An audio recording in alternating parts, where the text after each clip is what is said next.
I've told this story to so many people, but no one ever believed me. They always thought I was making it up or just trying to get attention, especially since I was just a little kid at the time, maybe in 3rd or 4th grade. But anyway, I'm going to tell it again, and I hope you believe me. It was winter, and my dad decided we'd travel to our hometown in the countryside to spend a few days there. Naturally, my siblings and I were over the moon because we always stayed at my aunt's place when we visited, and I'd spend all day playing with my cousins who were my age. Plus, getting away from the city and experiencing life in a rural village was a whole different kind of joy. I don't think kids today can understand that feeling anymore, since villages nowadays aren't so different from cities. We packed our bags and made the long trip. When we arrived, we went straight to my Aunt Linda's house. It was an old family home built of red bricks, some parts still unpainted, which gave it a unique, rustic charm. The house had several floors, one of which was reserved for guests, so we had plenty of space. Aunt Linda was thrilled to see us,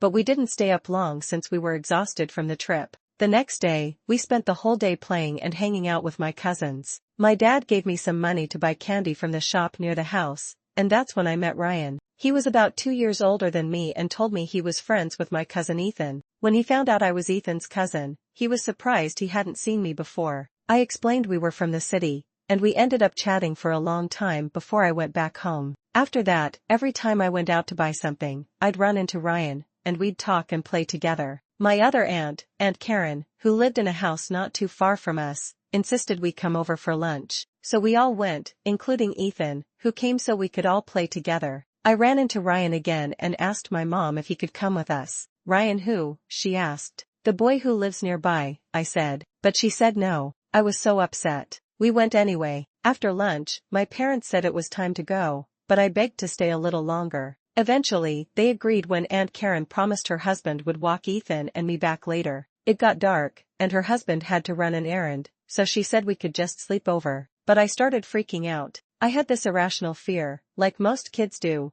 that I'd wake up and find my parents had left without me. I insisted on going back. After a lot of begging and crying, they agreed. Ethan knew the way, so he took my hand, and we started walking. As we were leaving, Aunt Karen called out, "Take the long way, Ethan." I didn't understand what she meant, so I asked him. He explained there were 2 routes, one long that went around the buildings, and one short that cut through. He said we'd take the long one, but I started crying again, saying I wanted my mom right now, so he sighed and said we'd take the shortcut. I noticed him swallow hard like he was scared but felt like he had no choice. I was walking next to Ethan, shivering from the cold, kicking little pebbles on the path, when suddenly he stopped. I looked at him, his face was frozen, eyes wide, staring straight ahead. I followed his gaze and saw something weird. A man, at least what looked like a man, was sitting on the ground with his back to us, hunched over in a strange way, his body twitching. We didn't understand what he was doing. I started whispering, "Is he?" But Ethan quickly put a finger to his lips. He grabbed my hand and started slowly backing away. I could feel his hand trembling. He was terrified. We backed up until we reached a small structure that looked like a utility shed, and Ethan pulled me behind it to hide. Just as I stepped near the shed, I accidentally stepped on something, maybe a branch, and it cracked loudly. The sound made both of us jump, but what terrified us wasn't just the noise. It was the man. His body froze. He heard us. We saw him slowly turning his head before we ducked behind the building. After a few seconds, Ethan peeked around the corner, and I did the same. What I saw nearly made me scream. The man looked wrong. His face was horrifying. His eyes were unnaturally wide, and he had this twisted, forced smile. Not a friendly one, a fake, eerie grin like someone mocking you. He was bald on top, with only some thin hair on the sides and a few strands in the middle. I couldn't see those details clearly at first, but as he came closer, I could make them out. He started moving his head around erratically, like his neck wasn't quite right. His head even seemed to lean forward unnaturally. His gait was limping, but fast. And then something even more terrifying happened. He started getting taller. No, I wasn't imagining it. He was stretching, somehow, with every step. Then he started sniffing the air, like an animal, and suddenly, he turned to face us, like he could smell us. We ducked behind the shed again. I whispered, sobbing, "Ethan, I'm scared." He motioned for me to stay quiet, and we peeked again, but this time, he was gone. We froze. I said, "Where'd he go?" A little too loudly. Ethan motioned again for silence, whispering shoo, but he wasn't the only one who said it. I turned my head slowly to the left and, he was sitting right next to me, exactly beside me, finger to his lips, huge, black eyes. That horrible smile turned into a sneer. I ran. Ethan ran too. The thing chased us, limping but somehow still fast. I was slower, and Ethan ended up letting go of my hand to run. It chased him. I turned and ran the other way, crying and screaming. I didn't even know where I was going until I ended up in complete darkness. No lights, just narrow alleyways. I didn't know it at the time, but I was in the cemetery. Not like the ones on TV. This one was full of narrow alleys with tiny rooms, each with an iron door and a name carved outside. But I didn't understand any of that. I was a kid. I just knew I was somewhere I shouldn't be. Then I heard it, footsteps. Fast, limping footsteps. He was looking for someone. For me. I crouched to the ground, sobbing, hands over my mouth. The footsteps got closer. Then, bang. A loud knock on the iron door next to me. I jumped back. Someone was knocking from inside. More knocking. Then more, doors banging from all directions. I was losing it. Then I heard a whisper, Emily. It was my name. Yeah. I'm here, I answered, not knowing why. The whispers came from every direction. I looked around, panicked, and more banging started. Loud, terrifying. I sat down, eyes shut, screaming into my hands, until I heard his footsteps again. Fast, getting closer. Then, they stopped. I looked up, slowly, and he was right in front of me, inches away. That horrible face, that impossible height, limping legs. He reached out to grab me. I cried, begging him not to. I thought I was going to die. But then, I heard a scream. A child's scream. Ethan? The man turned toward the sound and started moving in that direction. And then I heard another voice, Emily. I looked to my right. Ryan was there. How did you find me?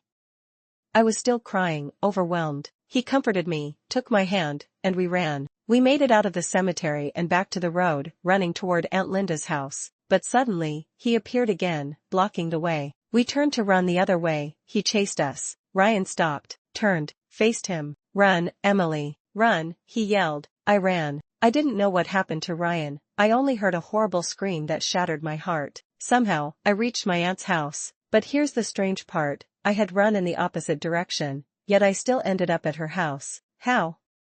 They were all outside, clearly panicked. My dad wasn't there. He, my uncle, and Ethan had gone looking for me. Mom ran and hugged me as I sobbed, trying to speak. Ryan.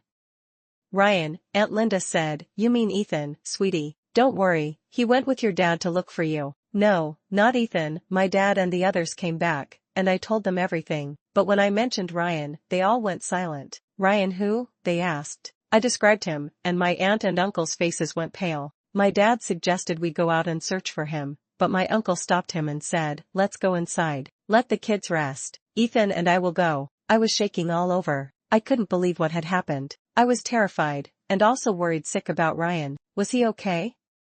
I fell asleep from exhaustion, but woke up later to hear my dad and uncle whispering outside the room. Dad, what did you just say?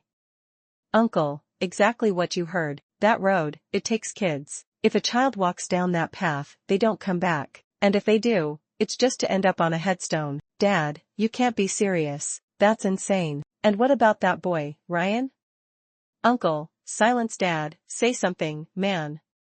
Uncle, I don't know how to say this, but... Ryan, the boy Emily described, he was Ethan's friend. He died about a month before you arrived. They found his body on that same path by the cemetery, torn apart. His eyes were wide open, like she said. Since then, we warned Ethan never to take that path. Dad, you're not serious, Uncle. I know it sounds crazy. I wanted to believe Emily just saw someone else. But the way she described him, exactly, it's like she really saw him. Take your daughter and leave, Amir. She's seen enough. The next morning, no one talked about what had happened. Not over breakfast, not while packing. It was like the entire house had made some unspoken agreement to pretend it was all just a bad dream. But I knew better. So did my parents. We cut the trip short. My dad didn't say much, just that we had to get back to the city early. I remember sitting in the car, staring out the window as the village slowly disappeared behind us, the trees blurring into shadows. I kept thinking about Ryan, about his face, his voice, how he saved me. I never saw him again.